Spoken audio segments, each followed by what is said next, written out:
We all love comparisons, don't we? I mean, we compare everything from restaurants to the best places to go on a beach vacation.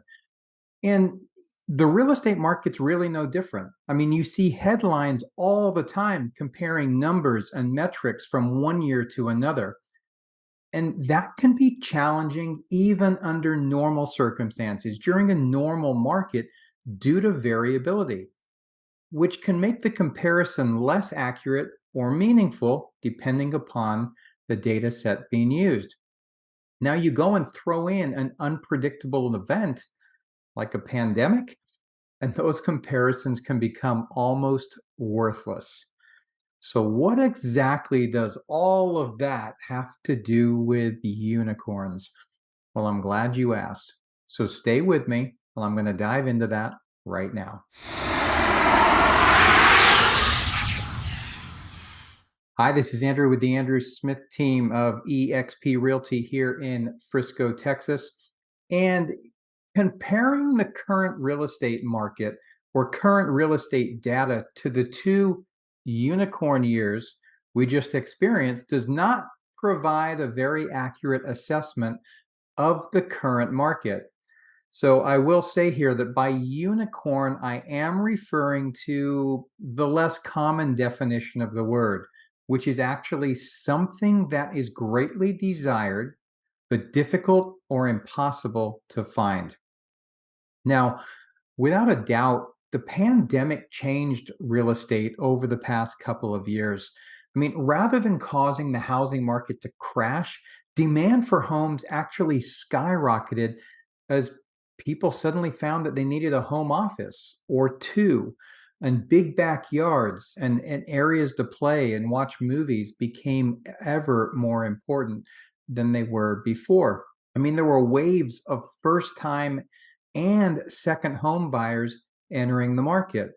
Those second home buyers are one of the reasons we are seeing a shortage in inventory now, because those people, under the circumstances, rather than sell their current house, it was so cheap, there was such cheap money available that they simply took equity out of the house and used that for a down payment on another one, turning the first property into a rental.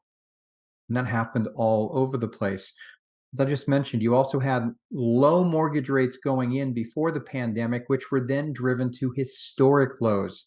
Then you had the forbearance plan, which virtually eliminated foreclosures, and home value appreciation reached never before seen levels. So, in other words, it was a market that was greatly desired, but impossible to find. So it was a unicorn market in that sense of the word. Okay, so now things are getting back to normal. And the unicorns, much to the dismay of many, they've gone back into hiding.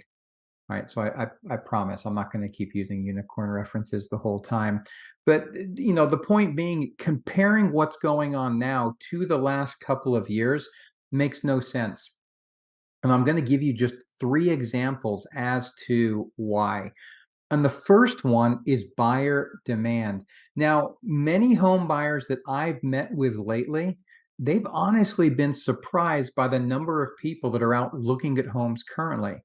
I mean, the headlines that you've probably been reading would make you believe that buyer demand has all but evaporated. And while buyer demand is lower than it was the past couple of years, it is still considerably higher than it was between 2017 and 2020. Take a look at this graph I'm going to show you here. This is from Showing Time, and Showing Time is a service that tracks buyer activity across the country.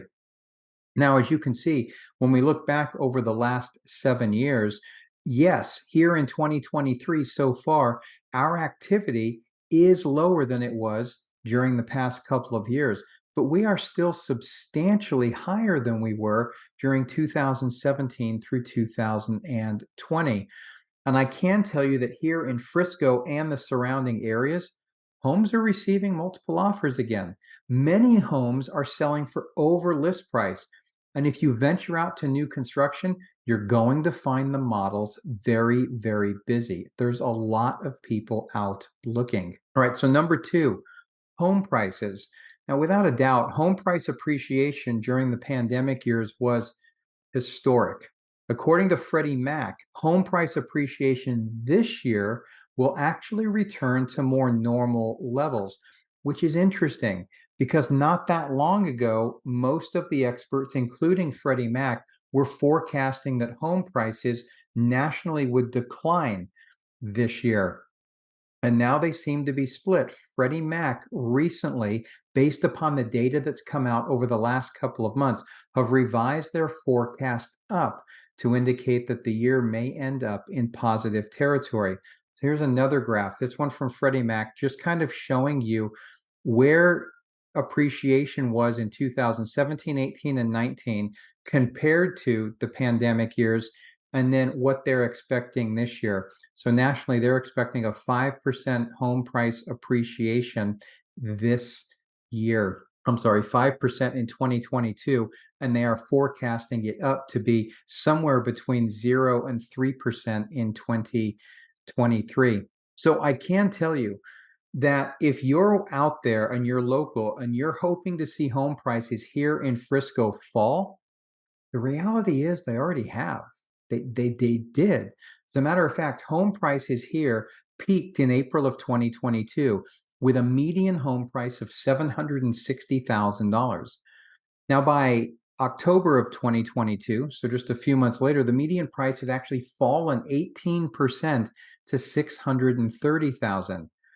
But by April of 2023, the median price had risen back to 665.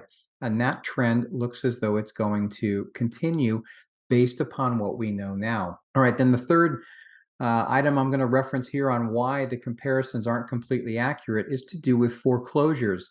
Now, you may have seen some rather startling headlines recently about foreclosure filings.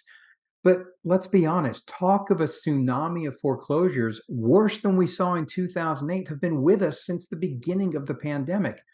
And it never happened. And it's not going to happen. And I've got other videos, I've linked to a couple below that explain that in more detail. And, it's important to know that while it's true that foreclosure filings are up, it's important to remember that they're up compared to historically low levels. There was a moratorium in effect, or a moratorium in effect, capping them, not letting them happen. So here's a graph from Adam. They're a property data provider that shows the number of foreclosures over the past several years. And as you can see, when you look at 2017 to 2019, nearly 604,000 foreclosures a year was what we saw. That's relatively normal. Then you look at the right side, the purplish pink lines there that shows where we're at now. You can see we're nowhere near. It's important to point out, that it's a very unfortunate, it's heartbreaking. I went through it during 2007, 8, 9. I worked with banks on foreclosures. I had to knock on people's doors, and it's extremely difficult. It is truly heartbreaking. But the point being is that families getting to situations where homes are lost to foreclosure each and every year in good markets and bad.